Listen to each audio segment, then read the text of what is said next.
Hey Waffle Gang, I do hope you are well. My name is Mark and today we're checking out some more Reddit stories, and if you do love a Reddit story, why not consider hitting that like, subscribe, maybe that notification bell too, and let's crack on with today's first story.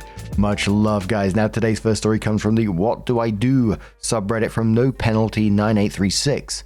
It says, am I the arsehole if I cancel hubby's birthday plans and leave the house, leaving hubby to host his family for my birthday? I only have 4 days to make a decision. I've been going back and forth trying to decide if I should cancel my husband's birthday reservations I made for him at this really cool indoor golf place, followed by reservations for dinner. He's always commented on wanting to try both, and I thought it would make a nice gift. His birthday is only a few days after mine. For Christmas, he legit took time to buy and wrap me a box of diapers for our daughter in the next size up and presented it to me as my gift. What? I'm still angry about that. No gag gifts for Christmas has ever been a thing between us. Last year he got me a spatula and thought this year he would do better after the falling out we had over the spatula. A little bit of background info. Our daughter is now 2 months old, and we've been working on replacing the floor and painting our home since before she was born, with the goal of having it done before she can crawl. Over the summer, he did the nursery floor, and in the fall, a week before she was born, he did the flooring in our older son's room. Mind you, the flooring was given to us for free from my dad, and my dad bought my husband his own mitre saw for Christmas to get the job done so he would no longer have to borrow his. I do all the painting. This past week, as we've been clearing things out of our bedroom for me to do the painting, and him the flooring, he brought up my birthday. He said, "Wow, all this work for your birthday gift." I said, "Excuse me? What gift?" He said, "All the work of putting the flooring in our bedroom. But don't worry, I'll still do dinner for you and we can invite your mum and family. What do you want me to cook?" I said, "I would just like to have a quiet birthday dinner. You, me, and the kids at Longhorn Steakhouse. Come home and watch a movie together. All this flooring is not my gift. This is something we've been planning now for a year. And with the house torn up, I don't want to host anyone in our home, especially after having hosted for Thanksgiving and Christmas. Besides, we don't even have a place for people to sit. We have all the bedroom furniture and our clothing in the living room. I'm currently sleeping on the mattress on the floor in here. Plus, I'm not a fan of your brother coming over so you two can sit and just drink beer all evening while I watch our and his kids." He said, "No, I'm going to cook at home. Just tell me what you want me to cook." I said, "Okay, I want to do steak, mashed potatoes, and green beans. But there is a problem here. He can't make mashed potatoes to save his life, and only likes green beans if they're boiled. I like fresh beans slowly sauteed with olive oil, garlic, and herbs. So if I want it cooked this way, I will have to do it." He said, "No, we're not doing steak. It will cost too much if the family comes over. I'll just do chicken." I lost it. I said again, "For my birthday, I do not want people over." He kept arguing the issue and I said, "Fine, do what you want for my birthday." Side note, last year, he ordered the traditional tres leches cake, but he ordered it with peaches. I hate peaches. He likes peaches. I like strawberries. Plus my name was spelled wrong on the birthday cake. He thought it was hilarious. I'm now considering cancelling his birthday golf outing and dinner reservations, leaving home if he invites his family for my birthday, buying him a box of diaper wipes and presenting it with a card that says, "Happy birthday, I painted the house for you." Would I be the arsehole? Absolutely not the arsehole. Bloody hell, I had to pick my drawer up off the floor when he gave her those diapers for her birthday. I was like, what the hell? I would allow him to invite everyone over, cook what he wants, and like you said, maybe just book yourself a hotel and go to a spa for the evening. Go and get that steak dinner at that place you wanted. But whilst doing that at the same time, you need to think about what is actually going on, because something needs to happen here, or it's going to continue to be a pattern in the future, right? There needs to be a conversation or some kind of action to take place. Aggressive Grab says to OP, "Cancel his birthday reservations and take yourself to the spa with that money. Bonus points if you do it while his family is there for dinner." Another commenter says, "This man doesn't even like you, much less love you. Why are you still with him? You're not the arsehole in the situation. You're absolutely the arsehole to yourself if you stay in this relationship. He's a piece of shit with no regard for you at all. That is not a way to live." And one more comment from Puppy Lover who says, please, please, please go forward with your idea. I have no idea how many years of crappy gifts and self-centeredness it will save you. I know so many women who spent years going overboard and doing nice things for their husbands while the husbands did little to nothing for them. If you don't draw a line and let him know how it feels to be treated the way he's treating you, he'll just continue doing it indefinitely. Let him know how it feels. If that doesn't change the way he treats you, then you just need to dump him altogether because he'll always be a selfish prick. But find out first if he has any empathy and care about you at all by him getting to experience what you've been experiencing. Please don't continue giving when you're getting nothing back. All that ever does is undermine your sense of self. And a lot of the commenters were just saying to OP, be done with this relationship. OP did put a comment within the post and says, about 2 weeks after Christmas last year, when I had time to relax, I asked him for a genuine answer about the spatula as a gift and what the hell was he thinking. He said he was at the store and saw that it was blue, the type of blue I like, and he thought of me and thought that it would match the utensil holder and our blue microwave that I found in the store one day and geeked over. He said he thought I would like it because of the pretty blue color. That's about as deep as the thought went. He said that he never thought the gift would be sexist or imply that I had to do more cooking for him. To make up for the spatula though, he did go out and buy me the KitchenAid stand-up mixer I had my eye on for over 2 years. I was really happy about it, until he said, so when are you going to make me some homemade bread? We had the talk about never ever buying kitchen appliances for someone as a gift unless directly asked for. That kitchen thing's used by the whole family is not a gift for one person. When I'm no longer angry about the diapers, I'll be able to calmly ask him, after the 2024 Christmas spatula debacle. What the hell were you thinking gifting me diapers 2025? I mean hell, I'm thinking if this is how it's going to be, we might just make it a pact to buy each other practical gifts for the home. No more disappointment that way. So OP comes in with an update and says birthday plans. I've since logged in and cancelled his birthday golf outing and dinner reservations for next week. Tomorrow is my birthday and his day off work, so he'll be watching the baby as I have booked myself for a 90-minute massage. After that, I'll be stopping by Starbucks for my favourite drink and 1 hour of uninterrupted time with my new book that my son got me for Christmas. Then I'll be picking him up from school and taking him to go see a movie. I'll round off the day by coming home, taking a long hot bubble bath, ordering DoorDash and ending my day holding baby girl. That sounds like an amazing birthday to me. For him, I will just be getting him a card that reads, "Happy birthday, I painted the house for you." The bag will contain a case of diaper wipes. If he looks disappointed, I will just tell him I cancelled the golf outing and dinner reservations and instead gave this bulk pack of wipes, the perfect gift to accompany the box of diapers you got me for Christmas. He will get the message. I should think so. Divorce. As for people advocating for divorce, kicking him to the curb, leaving with the kids in the middle of the night, claiming that he isn't a good husband to me and father to our baby. Please know that you only got one little glimpse into our life. He's a loving and caring father to our children. We struggled with infertility for a very long time, so this baby was a surprise but a welcomed blessing. Every day I prayed not to miscarry and even feared death during labor as my pregnancy was high risk. He took a month off of work to care for me as I recovered from 3-degree tearing and a bruised tailbone. Every night he does the nighttime routine, bath, pajamas, story time, and rocks baby girl to sleep. While he does that, I do the house reset. Dishes, garbage, sweep. He wakes with me for all her feedings and prioritizes my sleep over his to make sure that I'm rested enough to care for our daughter during the day. This is the same man who, during pregnancy, cooked me breakfast every morning and massaged my feet every night. Before he leaves for work every day, he will make sure I have time to self-care. Shower, brush my teeth, eat breakfast, and pump before handing me the baby, if she's awake.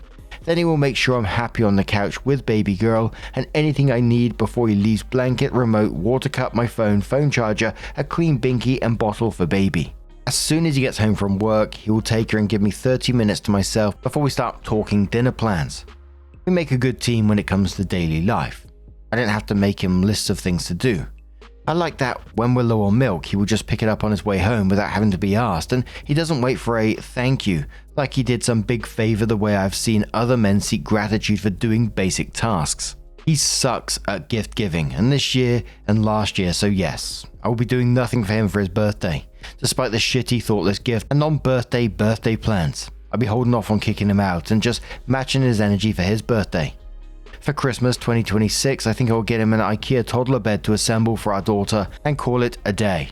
So it was a day later, and Opie added, birthday update. Yesterday was my birthday. Hubby surprised me with breakfast out at my favorite local spot, and we did a Home Depot run for more flooring. After that, I did go for my massage. It was wonderful, and I did stop at Starbucks for my free birthday drink. I didn't have time to sit and read before I had to pick Boy up from school, but that's okay. Instead of going to see a movie at the theater, we came home and began a Harry Potter movie marathon. I love Harry Potter, however my son, without my knowing, had texted my dad and my best friend to come over and surprise me with a visit. He didn't know that I had already had my best friend and a niece scheduled to come over to look through a pile of clothes before I took a large haul to donate at the Salvation Army. It was so much fun watching her niece try on dresses. We wrapped up the night with some pizza and cheesy bread. Hubby surprised me with a little gift, 2 new books, a pack of my favorite cookies, and a squishy niffler that can add to my Harry Potter bookshelf. Overall, I had a great day. And there was many comments kind of all over the place on this one talking about acts, about his love language of acts of service, yours being receiving gifts, etc. Other people saying he may have learned his lesson on this one. Other people saying that she's just happy to accept the bare minimum. But what do you guys make of this situation? Let us know your thoughts down in the comments below, and let's move on to another story. Now, our next story comes from the nanny subreddit from Sunflower92828, and it says, am I overreacting about my nanny family having sex during the day? Hi everyone, I'm a full-time nanny for a stay-at-home mum with an 8-month-old baby. The baby is honestly perfect, so sweet and happy, naps great. I've been with the family for about 7 months now. The mum and dad are both amazing employers. They're super nice to me. The mum gets me Starbucks and acai bowls, even makes me lunch sometimes. I make $32 an hour with great benefits in a medium cost of living area. So overall, this is a dream job. Here's my only issue. I'm pretty sure the parents are having sex during the dad's lunch break, maybe every day or every other day. They go to their room and I never see anything inappropriate, but sometimes I hear what I think might be the bed moving. It's not loud or anything, just enough to make me realize what's going on. Afterwards, her hair is messy, clothes change, that kind of thing. Today I asked the mum what she was up to when she came out of the room, and she didn't really say much. I kinda jokingly said, "Oh, were you napping?" And she got a little red and awkward.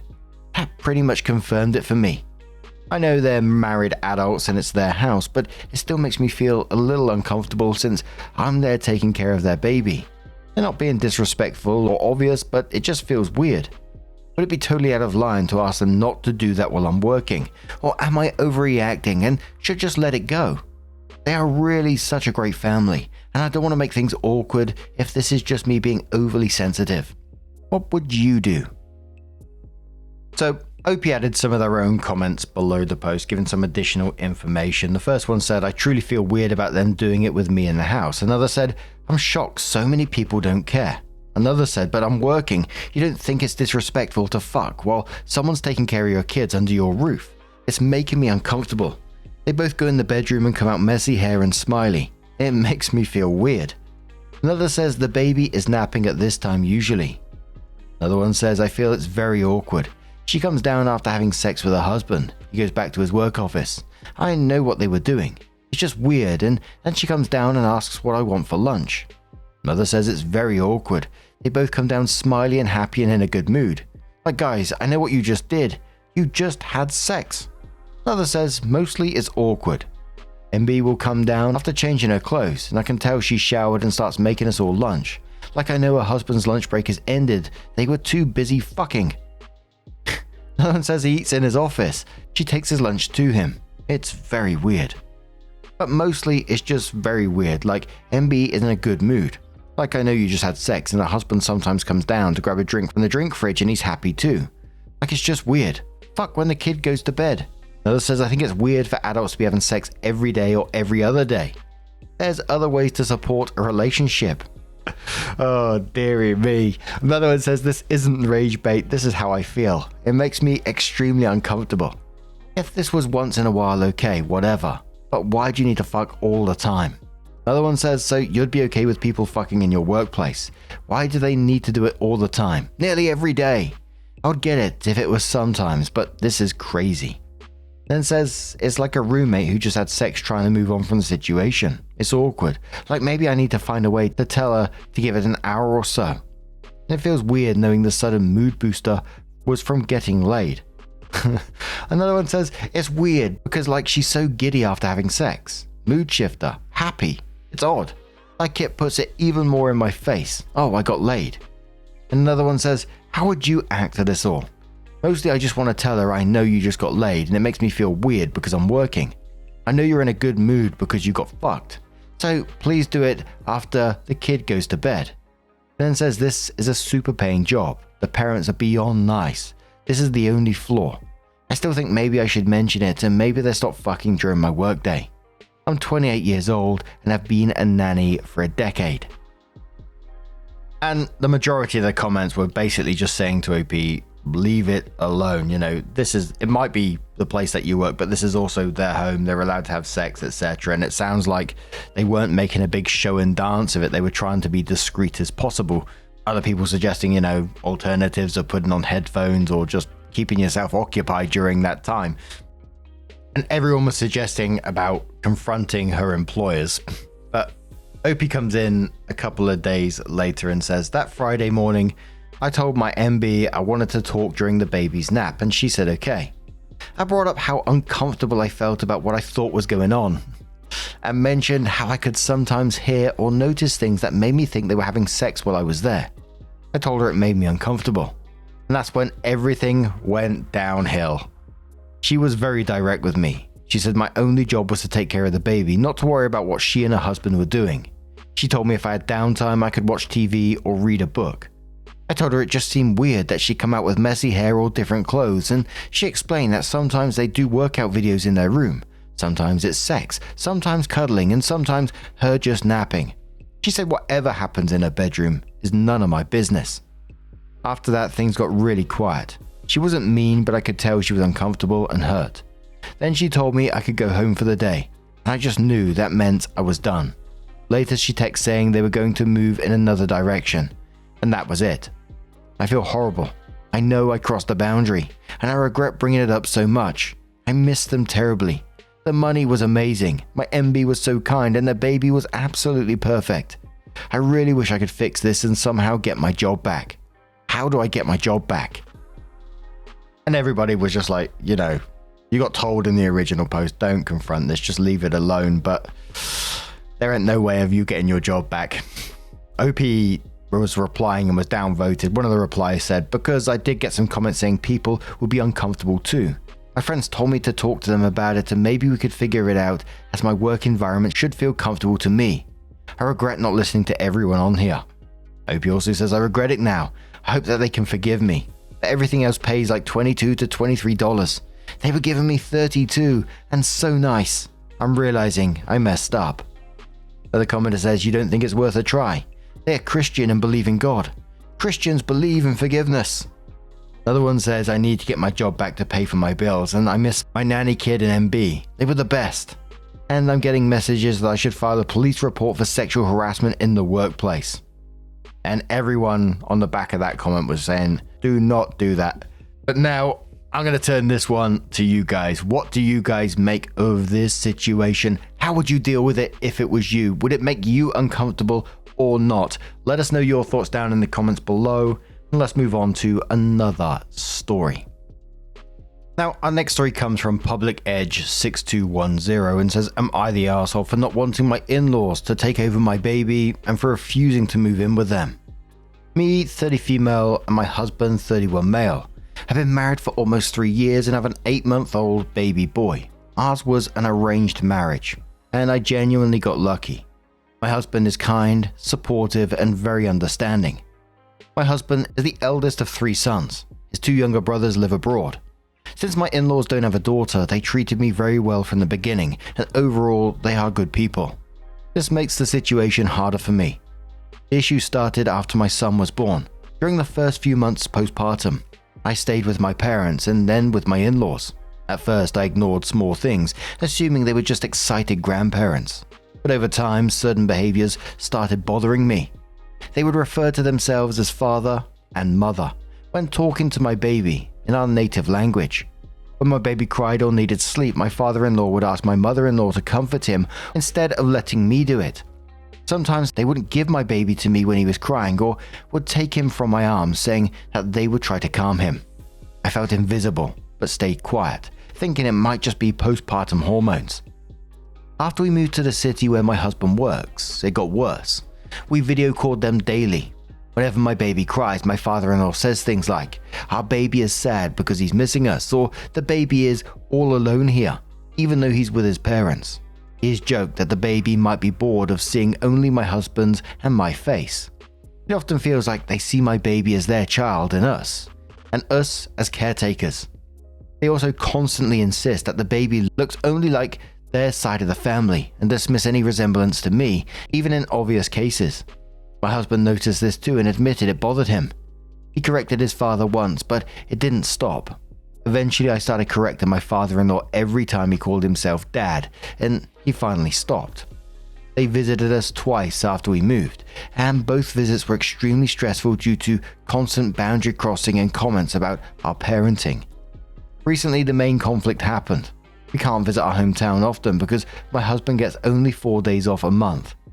Now my in-laws want us to quit our jobs and move permanently into their home so they can be close to the baby. I work from home, but only from our current location, not my hometown. More importantly, based on their current behavior, I don't feel comfortable living with them. My father-in-law frequently comments that we don't feed the baby on time, that the baby is unhappy, lonely, and has to play alone. I told my husband I'm not comfortable living with them because I feel they won't allow us to raise our son the way we choose. My husband agrees and plans to have a serious conversation with his father to set boundaries and clearly state that the child is ours. However, my husband is also worried because his parents would be alone and his brothers live abroad. Apart from these issues, they've been good to me and I don't want to damage the relationship. Am I the arsehole for refusing to move in with my in-laws and for wanting firm boundaries around my baby, even if it hurts their feelings? Absolutely not move in with them. That would be a nightmare. I'm just glad that your husband sees it too in this situation.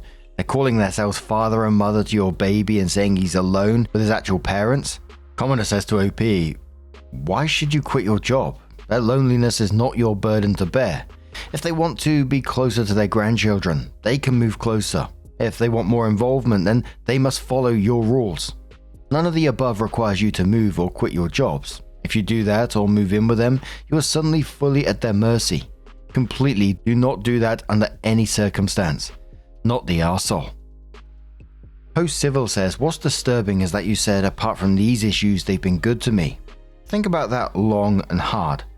1. Calling themselves mum and dad is not an issue. It's seriously deranged. 2. Being good to you is not a plus in their favor. Being good to your husband's wife is the bare minimum of human decency. 3. Their behavior and request is not acceptable, healthy, or realistic. It needs to be shut down now by your husband. 4. Worrying about hurting grown adults' feelings because you won't give in to insane demands is ridiculous. Stand your ground and don't give it another thought." So before the update, OP added an edit in the same post and said, "Thank you so much to everyone who took the time to read my post and share your thoughts, advice, and support. I truly didn't expect this much response. I tried to reply to as many comments as I could, but I couldn't get to everyone. I'm a new mum and juggling a lot right now. My husband and I read all the comments together, and they really helped us reflect. More than anything, it made us realize that our priority has to be our little family's well-being. I genuinely appreciate every single comment and the kindness behind them. I'll update soon." The OP did come in with that first update and says, "I wanted to add an update after a recent visit from my father-in-law, as it reinforced many of the concerns I mentioned in my original post.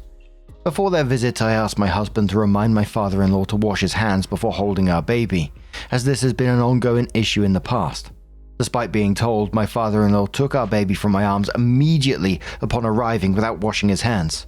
My husband had to ask him multiple times before he finally did so. During the visit, there were repeated comments about our baby being happy now that everyone is here, and otherwise being all alone, when it's just me and my husband with him. There was also another instance of my father-in-law refusing to acknowledge any resemblance between our baby and me, even when others, including my husband, pointed out obvious features like my hair. This turned into an unnecessary argument over something very trivial, which again made me feel dismissed. Later in the evening, alcohol was being consumed in the living room. While I'm personally uncomfortable with my baby being around drinking, I chose not to escalate the situation in front of guests and instead kept my baby with me in the bedroom. At that point, my father-in-law made a comment framed as a joke about putting a few drops of alcohol in our 8-month-old baby's mouth so he could get a taste early, saying that everyone in the family drinks anyway. Both my husband and I immediately shut this down. My husband, who is a doctor, firmly told him that this was unsafe and unacceptable.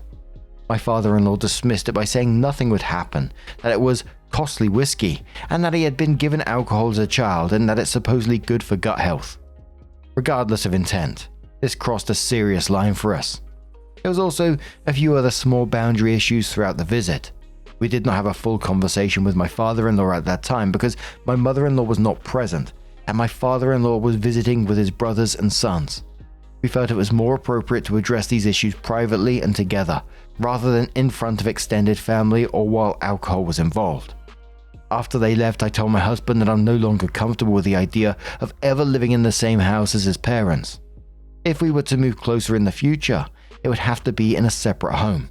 My husband agreed. This visit confirmed that my discomfort isn't about minor disagreements or hurt feelings, but about repeated boundary violations and concerns around our child's safety and our authority as parents. We are aligned and will be setting firmer boundaries going forward. Since I could post only one update here, I reposted the final update in Editor Updates, which we're going to cover right now. And it started off, we had a conversation with my in-laws and I wanted to share how it went. My mother-in-law spoke with us over FaceTime. I explained how hurt we have been by certain behaviors and comments, especially from my father-in-law, and how they made us feel like our role as parents wasn't being respected. I also told her about the specific boundaries that had been crossed and why it affected us so deeply. To her credit, she listened without interrupting, acknowledging our feelings and apologized sincerely. She said clearly that we are the parents and that no one has the right to make us feel otherwise. She then asked my father-in-law to join the call and repeated everything to him. He apologized as well and said he never intended to hurt us. Both of them said they would not repeat the behaviors we brought up. We also addressed the larger issue of living arrangements and our future plans. We told them that we will not be moving in with them and that we intend to continue building our life where we are now, as it is best for both our careers and our personal life. We made it clear that if they ever need our help, we will be there for them. At the same time, we set boundaries around our child. They are welcome to visit us and spend time with our baby as long as our role as parents is respected, and visits will be in our presence. We will also continue visiting them during holidays. They accepted this and reiterated that they would respect our decisions going forward. My husband and I are aligned, and while we know that maintaining boundaries is an ongoing process, this conversation felt like an important step in the right direction. Thank you to everyone who offered advice and perspective. It genuinely helped us approach this in a calm and constructive way. I also want to thank everyone who took the time to comment on both my original post and the update. I truly appreciate the advice, perspectives, and support shared here.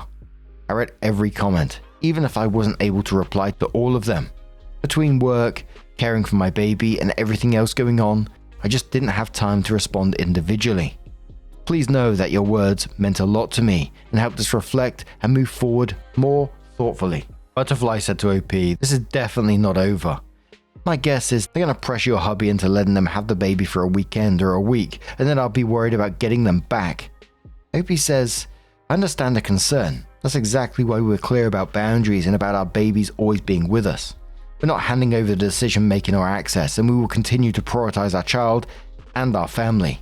And there's lots of comments talking about the quick switch from the parents here after, being so intense, being such weird behaviors, calling themselves mother, father, etc. And now they're suddenly, "Oh yeah, we respect your boundaries, etc." It just feels like appeasement.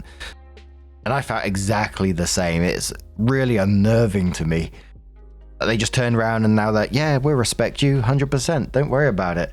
It just feels like it's a waiting game. I'm not sure. I really wish them all the best going forward though, and they do stick to their boundaries and look out for any kind of odd behaviors. But What do you guys make of this situation?